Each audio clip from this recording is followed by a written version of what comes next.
گفت شیخ بهایی با شاه عباس داشتن بحث میکردن بین این که آقا اصالت مهمتره یا تربیت خانوادگی. شیخ بهایی میگفت اصالت مهمتره، شاه عباس میگفت تربیت خانوادگی مهمه. یه چند روزی گذشت، شام دعوت گرفت و شیخ بهایی خدمت شاه عباس اومد. موقع صرف شام شاه عباس 2 تا بشکن زد و 4 تا گربه شم به دست اومدن. زد پشت شونه شیخ بهایی، گفت نگاه کن، تربیت یعنی این تربیت که شم گرفتن و اومدن، این تربیته.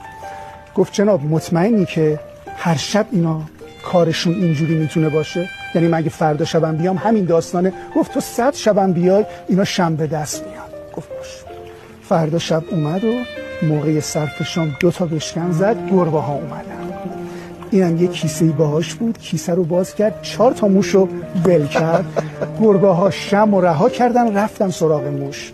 زد به پشت شونه شاه عباس، گفت نگاه کن، ذات اینا، اصالت اینا موشگیریه. درسته که تونستی تربیتش بکنی ولی برمیگردن به اصالتشون.